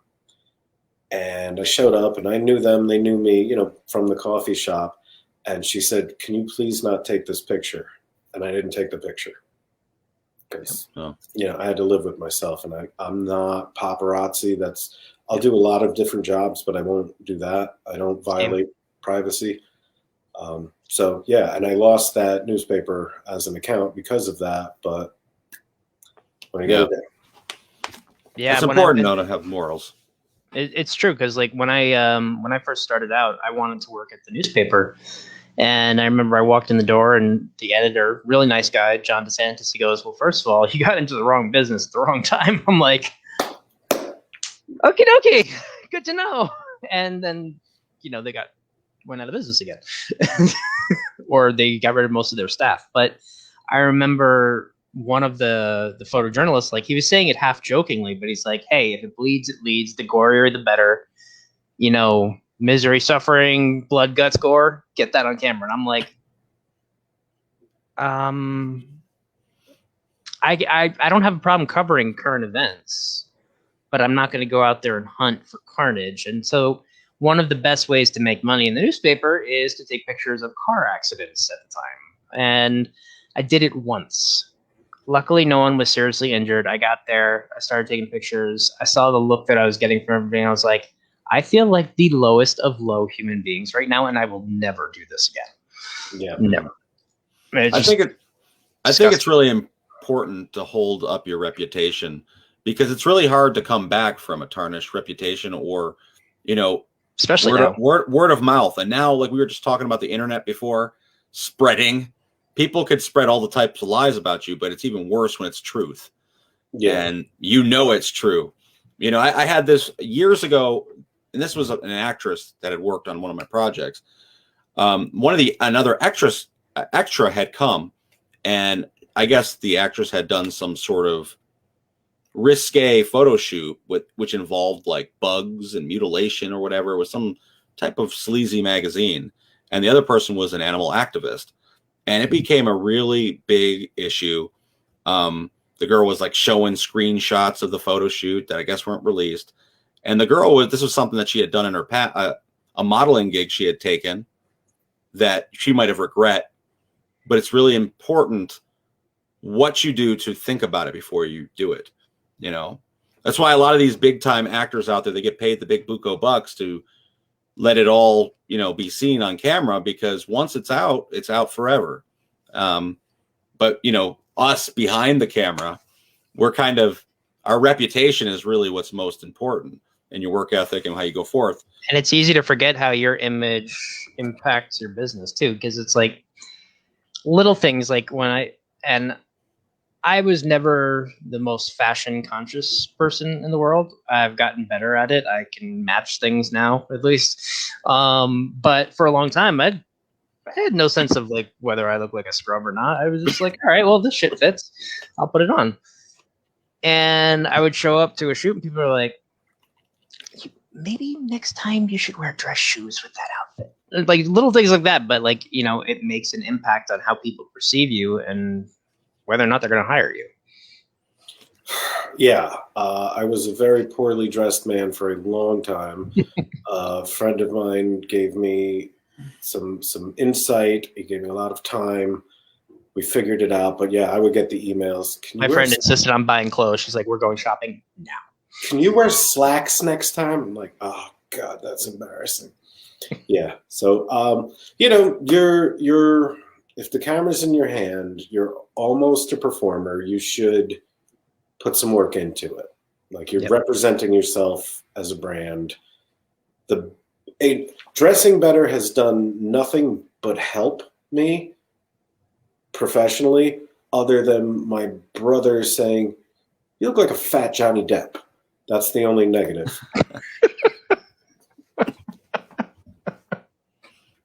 I mean, I guess it's a great compliment, though. Yeah. He had another one. So this guy, I have a beer gut, even though I don't drink beer. And suspenders, they hold your pants up, but it also breaks up the shirt. You actually look slimmer with suspenders. And when you have a gut, every time you bend over, your pants go down. Yes. So I started wearing suspenders. And I asked my brother a question. He says, I don't know, Michael. Why don't you go ask one of the other reenactors?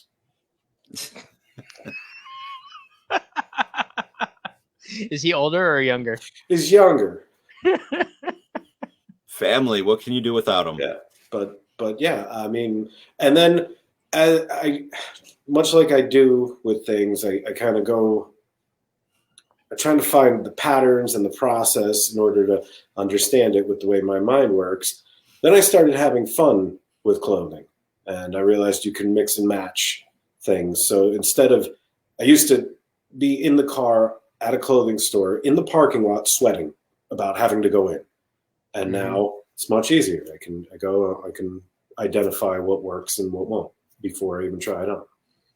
So for me, it was for a different reason, because I weighed 355 pounds. So the only store I could go shopping at it for a long time was Big and Tall. And I was like, oh, what am I going to get today? Ugly pants or ugly shirts? Yeah, that's terrible. You know, I know entrepreneurship and everything, but tailoring, get your stuff tailored. It makes the biggest difference in the world. We don't know this. We didn't get the rich guy manual. Like, why do their suits look so good? It's not always the fabric, it's the fit. It's not Men's Oh, Warehouse. absolutely. There's nothing worse. Men's Warehouse is nice stuff. It is, You just but gotta get it unless tailored. they tailor it to you, There's Right. nothing worse and more slocky and sloppy than a dude who's wearing a suit that looks like he's like a little kid in his dad's suit. Yeah. Salvation Army style. Yeah, any suit you get, you got to get tailored. Like, the first year I ran a film festival, I just went and got a tuxedo, and that shit did not fit.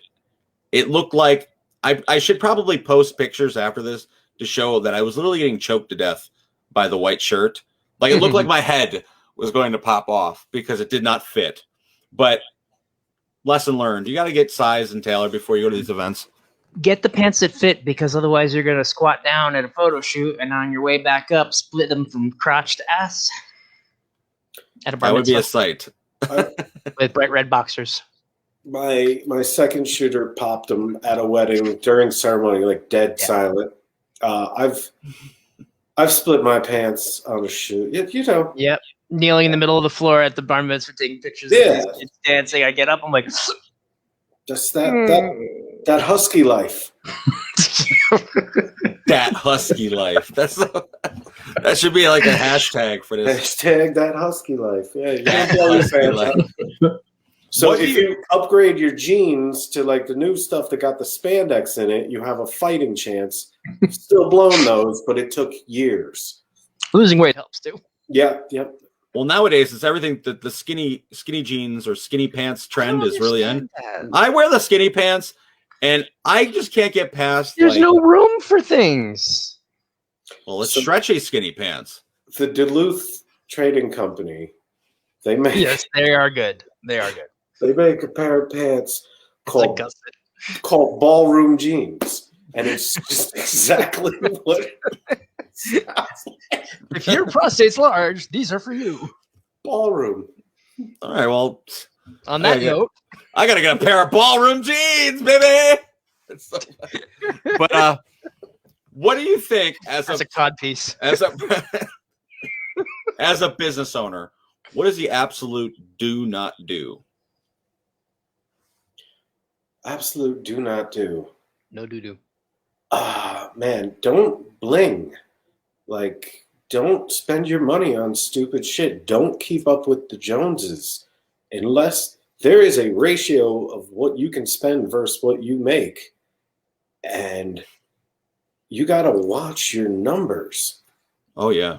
You might have to drive a used car for years. You might have to, Use the same camera for 10 years in a row. Yeah. Until it's about ready to die. Yeah, we all get in this. You need the latest and greatest and newest. And it's like, I'm not going to mention any names, but a company came into town, got themselves a brick and mortar, all this shiny stuff. And my assistant's like, man, they got a leg up on you. It's like, they'll be out in 4 years. And they just spent too much money. Like, I know what the market will bear up here, and more power to you. If you've got all the stuff, like, go, but watch your margins. Like, you don't get to bling when you're starting out. And if you put it all on credit card, just remember you're gonna have to pay that. Or if you have a lean year, you don't get to bling. Like, what you can spend is inversely proportional to what you made. You don't get to vary. I didn't make up that rule. That's the rule. Mm-hmm. So, yeah, you give up keeping up with the Joneses when you're freelance. I think a lot of stuff that you're saying tonight, like, you seem like a very financially conservative and responsible business owner. That's a beautiful thing to say, and I wish my ex-wife had a different word for that. Well, she's your I don't know her, but she's your ex for a reason. You're frugal. Maybe better things will come. Maybe you'll find a frugal person along the way. But frugal. Listen, I need a frugal person in my life. I just think it's really because we all we look at ourselves and we see success as things. And I'm not going to lie. I think I made more money with my business after I had an office space. I kind of ran it out of my house for years because I have an office in my house now. I'm in my house. But for years, I was renting out office space and getting Wi-Fi there when I had Wi-Fi at my own house. And I don't want to say it was living beyond my means, but it was the impressionable things. You want to strike an image. You want to have someone sitting in your office and across from you. And there is opportunities out there. For example, a lot of people don't know this, but if you join a lot of the local chambers of commerce, they have office space in there with the package. You can go there. Some of them. I don't know where you're from, Mike, but Bethel. Okay, but the Orange County Chamber of Commerce, they offer office space within there and boardroom space. I was a part of the Sullivan County and other chambers over the years, and some offer you absolutely nothing, and others. What I'm just trying usually to say the is village ones are there's resources that are. I'm trying to say there's resources out there that you necessarily could still have professional, that whole look and aesthetic without blowing. But it's really important to be responsible because, just a little story. I knew a film. This guy, he had received a relatively large investment for his project, and as opposed to putting it into the work, he put it into like, a new car and all this flashy stuff. And like people were waiting years for the movie to be released. And then once it got released, clearly none of the money hit the project. But these type of opportunities don't always happen. So you got to always kind of prepare for that rainy day or that really dark, gloomy few months. Like you were saying, winter. Now I know winter's coming again. I know for myself, I have a very specific list of absolute minimum gear that I would bring on a shoot, but also for somebody starting out, if I were to say my personal thing is have a zoom, have a wide, have your camera, have a bag, have a strap, have a tripod, and a flash, and you should be okay at that, at least, as you're very, very basic. Do you think anything else in terms of when you go out? You have to have two bodies, two camera bodies. Yeah, that's if true. You're a professional. It's better to have the same brand, but if they're different brands, it can make it work. And even if you're a single body shooter, keep it in the car, whatever. But cameras go down. I've been there, unfortunately. Mm-hmm. So two bodies. Yeah, on camera flash that can also go off camera. You can get a lot of mileage out of that. And then, just a decent zoom lens in the mid-range and a decent long zoom. It's a good investment to get a 70. Spend your money on the glass rather than the body. Yeah, the body is going to change every couple of years. I can do more damage with an old body and good glass than the reverse. I need that good glass. And the 50s, man, just get that 1.8. It's cheap as shit. And it's a high-quality optic. It doesn't cost a lot of money to make a good 50. So have that in your kit, and I don't know, be resourceful and charming, and always have a coin in your pocket for that damn tripod if you don't have your leather. Goddamn tripod. Yeah. So you're talking about glass, and I know for any technical people out there, it doesn't have to be a long, drawn-out answer. What are the top 3 lenses that every photographer needs? And why? Man, that 85, I got the greasy one. I got the 85 1.2. I want that. I saved up, and boy, if I don't use that on every job almost. It's sharp. The distortion of faces is pleasant. It's not like distortion. It's just how the magnification softness works. Yeah. The bokeh is delicious. It resolves very well, even in a backlit situation. It's making more contrast than the other lenses. So it's a luxury item, but oh man, do I love that thing. That's definitely on my list of things that I want to get. And then I just got the 28 to 70 f2.0 full length, and it's too heavy. Yes. You can't tell from the picture, but the weight it's of like it, a pound. The weight of it is ridiculous, but man, that's just the handiest thing. I'm not swapping lenses.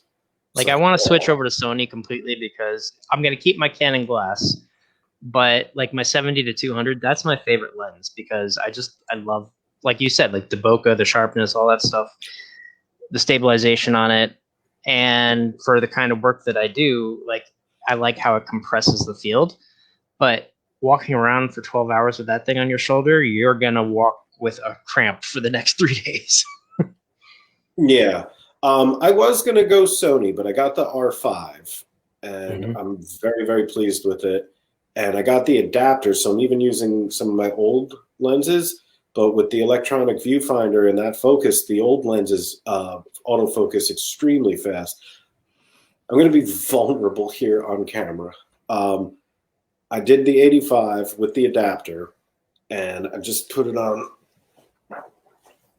the dog, right? Walking. Puppy dog. And at 1.2, it autofocused so well, I shed a tear for science and technology and humanity. It's like, we are living in the future. That's awesome. Because I remember having the manual focus. Yeah, and then the autofocus is like, I don't know, just shoot a lot because one of them might be in focus. And this thing nailed every shot. I was like, what is this? Yeah, it's amazing. It's true. The major do not have autofocus while filming a scene. Oh, no. Yeah, you can't autofocus in video. Yeah, I learned that. Yeah, it blows it. It doesn't matter how good it is. It's going to pick the wrong thing. I was just fucking with Stephanie with our film. But yep, I learned that the hard way. It was one scene, but it was all right. Yeah, that's frustrating when it starts like having like a seizure and going in and out. Like, yeah. But where can people find your work, Mike? At Mike Bloom Photo on Instagram is the most current and maintained, and that links to the Facebook.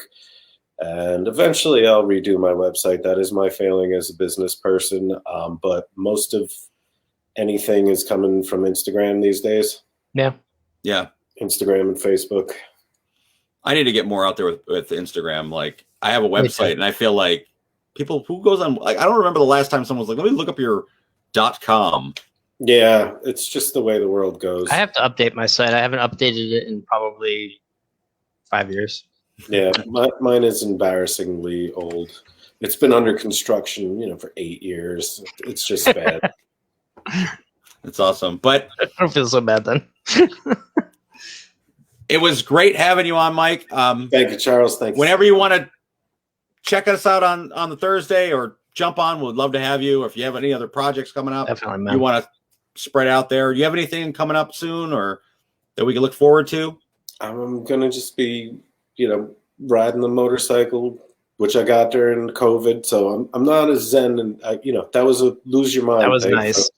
So yeah, just riding motorcycles, chainsaws, and taking pictures. What camera are you using on the, is it the GoPro 360 one or is it something else? The Insta 360.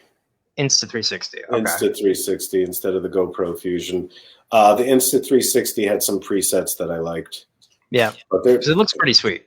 It's fun. It's fun. Yeah. I like how does it like edit out the stick that you hold the camera on? Yeah. That's my first time I saw that, I was like, how are they doing that? That guy flies the drone really close to the bike. Yeah, no, it's the Insta. That's awesome. Yeah. Thank you guys for having me. I really appreciate it. Thanks for coming on, man. Thank you, Mike. Nice meeting you, by the way. Nice to meet you as well, Charles. Good to see you again. Well, everybody, that was our episode of the Thursday Exchange. Join us next week. Tell your friends, tell your fam, tell everybody to join us. I also have another public service announcement before we call it quits. Filmmakers, please submit to the Catskill International Film Festival on Film Freeway. We are still running the promotion, 50% off. Listen, if 50% off you still cannot do, feel free to inbox me or Anthony, and we will be more than willing to give you a film waiver. This is entirely up to you. A film festival does not run Get your work out there. But we understand the hardship that a lot of people are going through right now with COVID and unemployment.